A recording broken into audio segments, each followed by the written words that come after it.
আপনি জয়যুক্ত হয়েছেন এবং আনন্দ উল্লাস করছে মুন্সিগঞ্জ 2 আসন থেকে সরাসরি মহকুমা টঙ্গিবাড়ি থানার জনমানুষের নেতা আপনি এই আনন্দ উপভোগ করার কারণে আপনি একটু তার সম্পর্কে বলবেন প্লিজ।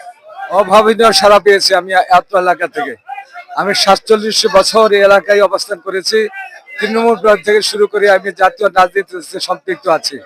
জনগণের ভালো মন্দ সুখে দুঃখে আমি জড়িত ছিলাম, কখনো জনগণ থেকে বিচ্ছিন্ন হয় নাই।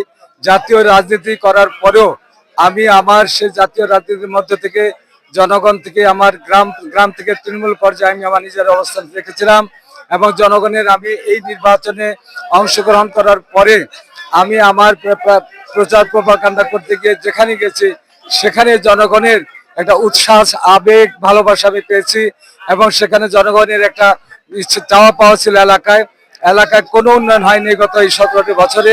সেখানে এলাকায় স্কুল কলেজ মসজিদ মাদ্রাসা উন্নয়ন করতে হবে।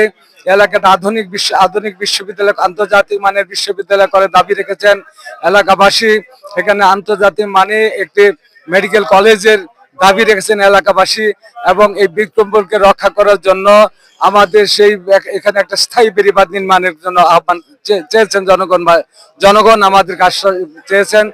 অন্যদিকে এলাকাকে সন্ত্রাস মুক্ত করার জন্য জনগণ আমার প্রতি আহ্বান রেখেছেন মাদক মুক্ত একটি পরিবেশ সৃষ্টি করার জন্য। তাই আমি আশা করব আমাদের জনগণকে সাথে নিয়ে সম্মিলিতভাবে জনগণের বুদ্ধি পরামর্শ নিয়ে সরকার এবং জনগণের সাথে প্রশাসন এবং জনগণের সাথে সমন্বয় করে এই এলাকা একটা সন্ত্রাস মুক্ত ব্যবস্থা করব, এলাকা চাঁদাবাজ মুক্ত ব্যবস্থা করব, উন্নয়নের পরিবেশ করব। যেখানে এখন পর্যন্ত উন্নয়নের সব হয়নি সেখানে আমার প্রথম কাজ শুরু হবে। তারপরে হিন্দু মুসলিম বৌদ্ধ খ্রিস্টান এক জাতির মধ্য দিয়ে আমার কাছে অনেক হিন্দু ভাইরা অনেক অনুরোধ রেখেছেন যে আমরা যেন একটা সুন্দর পরিবেশ করে এলাকায় একটি পরিবেশ মুক্ত সুন্দর পরিবেশ সৃষ্টি করে আমরা সকলে বসবাস করতে পারি, সেটি আশা করব। আর আশা করব প্রশাসন থেকেও আমরা আমাদের এলাকার একটি ভালো পরিবেশ করার জন্য তাদের কাছে সহযোগিতা পাবো এবং দুর্বৃত্তের হাত থেকে বাংলাদেশ বাঁচাবো। আগামী দিন সন্ত্রাস মুক্ত এবং জনগণের চাওয়া পাওয়া একটি সমৃদ্ধশালী রাষ্ট্র হোক জননেতা তারেক রহমানের নেতৃত্বে। এটাও জনগণ আমার কাছে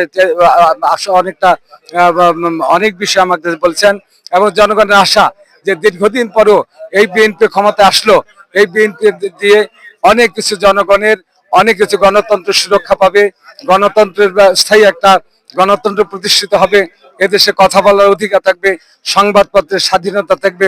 আগামী গত নির্বাচনে যেমন করে মৃত্যু ভোটাররা ভোট দিয়ে গেছে তেমন আগামী সরকার আসলে এবং এই ভোটের নিশ্চয়তা করবে যেমন করে বর্তমান সরকার যেটা করেছেন আগামীতে ঠিক সেভাবেই হবে। আপনাদেরকে ধন্যবাদ জানাই।